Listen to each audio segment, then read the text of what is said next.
Le service des maladies infectieuses et tropicales de l'hôpital Fann dispose désormais d'un manuel de procédure médicale, un document stratégique qui s'inscrit dans le cadre de la démarche qualité et de la sécurité des soins. La cérémonie de lancement a eu lieu à l'amphithéâtre du SMIT en présence d'universitaires, d'étudiants et du représentant du ministre de la Santé. Une date historique selon Mme Khadija Toussar-Kébé, directrice de l'hôpital Fann.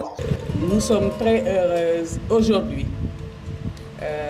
d'assister à cette cérémonie de lancement du manuel de procédure qui compile l'ensemble, pour la plupart, des protocoles au niveau du service des maladies infectieuses et tropicales.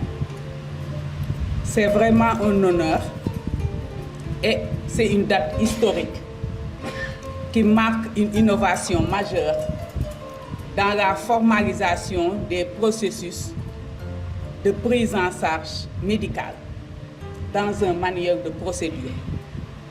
Le but d'un manuel de procédure médicale est d'abord la sécurité des soins, des patients, des personnels, mais aussi de l'hôpital, parce que nous sommes conscients qu'il nous faut développer davantage des protocoles opposables.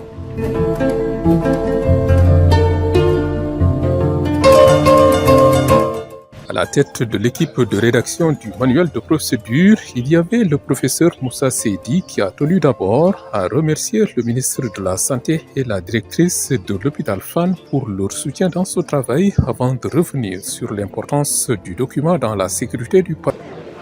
C'est le premier du genre dans notre domaine, ici au niveau du Sénégal.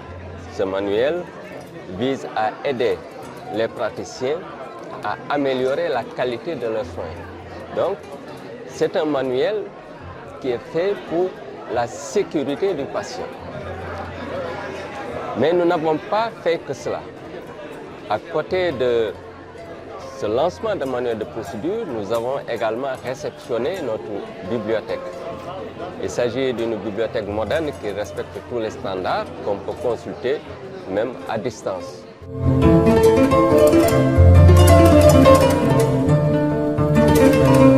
Ce manuel de procédure est venu à son heure compte tenu du contexte avec l'apparition persistante de maladies infectieuses et va surtout servir de guide aux agents du service. Ces deux dames ont participé à la rédaction du document.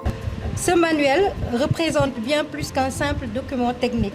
Il incarne pour nous le fruit d'un travail collectif, d'une réflexion approfondie et d'un engagement constant en faveur de la qualité des soins, de la sécurité des patients, mais également de l'harmonisation de nos pratiques.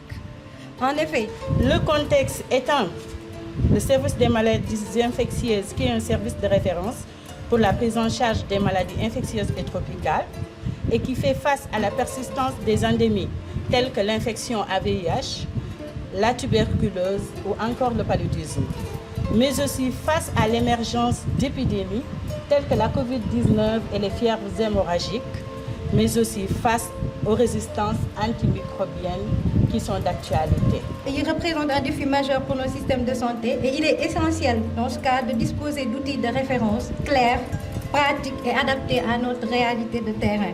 Et ce manuel vient répondre à ce besoin en offrant à nos équipes un guide structuré, fondé sur les meilleures données scientifiques et sur l'expérience précieuse de nos praticiens.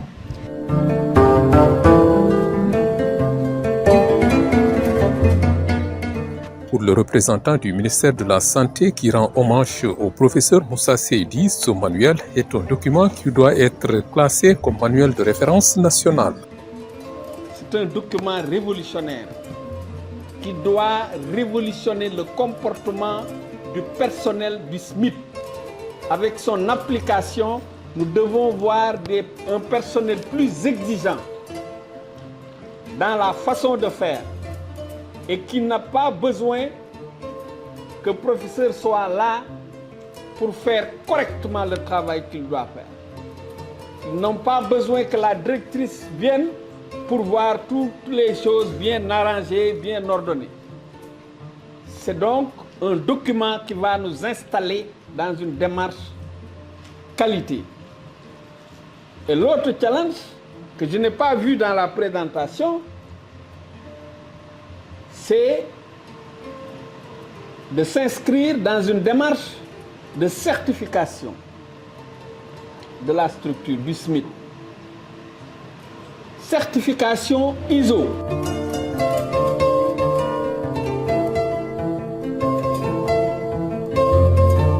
Les universitaires n'ont pas tari d'éloges à l'égard du professeur Moussa Seydi, le doyen de la faculté de médecine, professeur Barandiaï, magnifie l'aboutissement du projet. C'est un projet qui date de très longtemps. Je peux dire que je suis le plus ancien chef de service de l'hôpital de Fann. Je suis là depuis 25 ans comme chef de service. Il y a déjà 10 ans, j'étais le plus ancien chef de service. Donc, je connais bien l'hôpital de Fann. C'est un projet qui tenait à cœur les directeurs qui se sont succédés.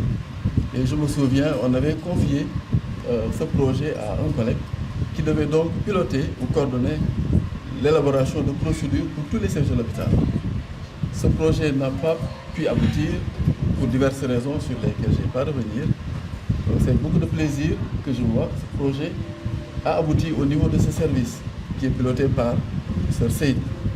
Cela témoigne en tout cas de son engagement, de son sérieux, de sa rigueur, mais surtout de sa très grande compétence. Ce document est utile, très utile. Il est essentiel pour l'amélioration de la qualité des soins, mais surtout pour la sécurité et l'efficacité dans les soins que l'on prodigue aux patients. Et j'avoue que ce projet est également important dans le cadre de la formation des équipes soignantes, mais surtout dans le cadre de leur amélioration continue. Donc c'est gage de qualité ce projet. Ainsi, le lancement du manuel de procédure du service des maladies infectieuses et tropicales de l'hôpital Fann a été une occasion de fêter l'aboutissement d'un projet d'une importance capitale dans le système de santé moderne. C'était aussi des moments pour distinguer des personnalités de l'hôpital à travers des attestations de reconnaissance pour leur contribution et leur engagement. Des étudiants en spécialisation ont reçu également leur diplôme.